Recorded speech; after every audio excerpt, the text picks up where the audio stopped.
sir, who on earth are you?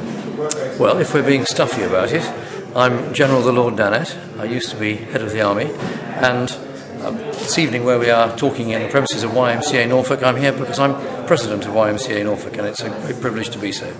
Sir, thank you so much for this interview. Tell me, do you think that the church is still relevant to 21st century Britain?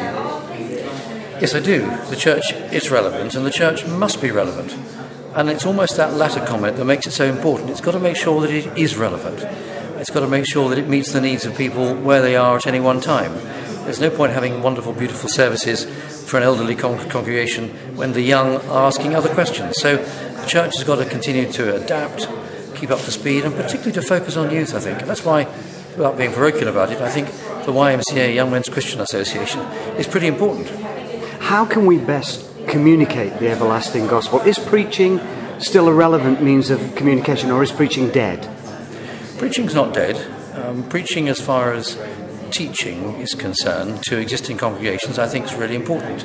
I think, though, we need to find innovative ways of getting the message out more widely. After all, not a very large proportion of our population goes to conventional churches today.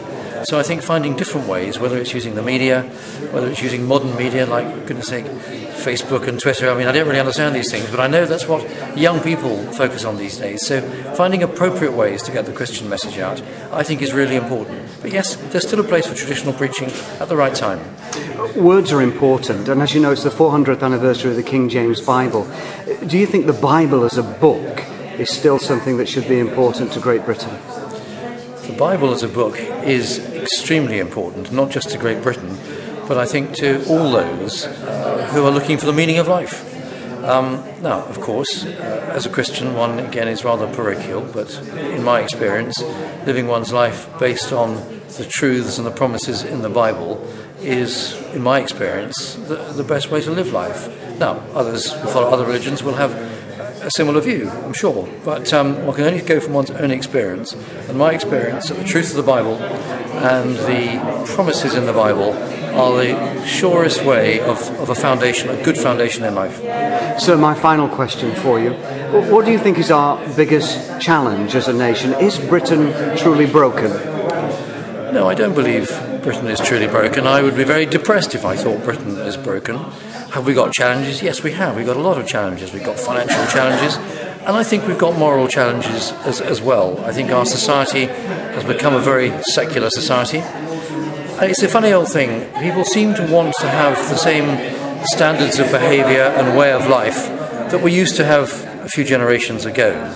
But of course, what they forget is that those standards of behaviour really came from our Christian foundation and our Christian tradition.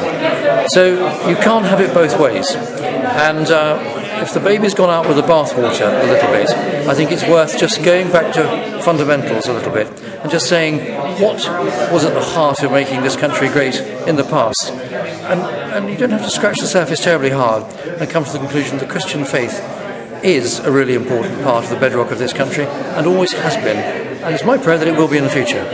Lord Dannatt, thank you so much for this short interview. God bless you. Thank you. Thank you, sir.